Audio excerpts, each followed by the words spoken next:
कांग्रेस नेता और लोकसभा में विपक्ष के नेता राहुल गांधी ने एक बार फिर प्रधानमंत्री नरेंद्र मोदी पर हमला बोला है। इस बार मामला ईरान इजरायल युद्ध से जुड़ा हुआ है। राहुल गांधी ने युद्ध को लेकर पीएम मोदी की चुप्पी पर सवाल उठाए हैं। दरअसल मामला हिंद महासागर में एक ईरानी युद्धपोत के डूबने से जुड़ा हुआ है। आरोप है कि श्रीलंका के पास एक अमेरिकी पनडुब्बी ने इस जहाज पर हमला किया था। राहुल गांधी ने इस घटना पर प्रधानमंत्री नरेंद्र मोदी की चुप्पी को लेकर सवाल उठाए हैं। राहुल गांधी ने एक्स पर पोस्ट में कहा कि पश्चिम एशिया का संघर्ष अब भारत के दरवाजे तक पहुंच गया है।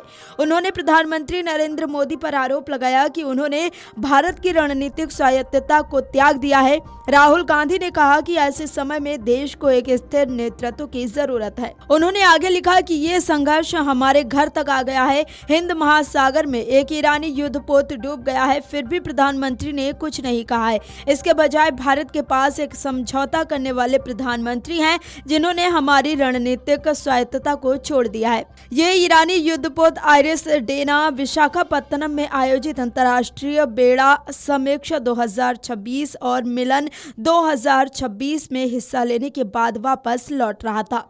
भारत ने इस जहाज को इन कार्यक्रमों में शामिल होने के लिए आमंत्रित किया था। राहुल गांधी ने खाड़ी क्षेत्र में बढ़ते तनाव के कारण भारत की तेल आपूर्ति पर मंडरा रहे खतरे को लेकर भी चिंता जताई है। उन्होंने कहा कि भारत की तेल आपूर्ति खतरे में है क्योंकि हमारे आयात का 40% से ज्यादा हिस्सा होर्मुज जल डमरू मध्य से होकर गुजरता है। एलपीजी और एलएनजी के लिए तो स्थिति और भी खराब है। वहीं दूसरी तरफ भारत के पूर्व विदेश सचिव कंवल सिब्बल ने कहा कि आइरिस डेना ने भारत के बुलावे पर ही इन नौसैनिक अभ्यासों में हिस्सा लिया था। उन्होंने कहा कि अमेरिकी हमले ने भारत की संवेदनशीलता को नजरअंदाज किया है। सिब्बल के मुताबिक जहाज निहत्था था क्योंकि ऐसे अभ्यासों में जहाज गोला बारूद लेकर नहीं चल सकते हैं। सिब्बल ने कहा कि यह हमला सुनियोजित था क्योंकि अमेरिका को इस अभ्यास में ईरानी जहाज की मौजूदगी की जानकारी थी। अमेरिका को भी इस अभ्यास में बुलाया गया था, लेकिन उसने आखिरी समय में अपना नाम वापस ले लिया था। शायद इसी ऑपरेशन की वजह से उन्होंने कहा कि भारत की नैतिक जिम्मेदारी बनती है क्योंकि वे हमारे मेहमान थे। इस बीच ईरान के विदेश मंत्री सैयद अब्बास अरागची ने कहा है कि अमेरिका को अपनी इस कार्रवाई पर पछताना पड़ेगा। उन्होंने एक्स पर एक पोस्ट में कहा, अमेरिका ने ईरान के तट से 2000 मील दूर समुद्र में एक घिनौना अपराध किया है। भारतीय नौसेना के मेहमान फ्रिगेट डेना पर बिना किसी चेतावनी के हमला किया गया।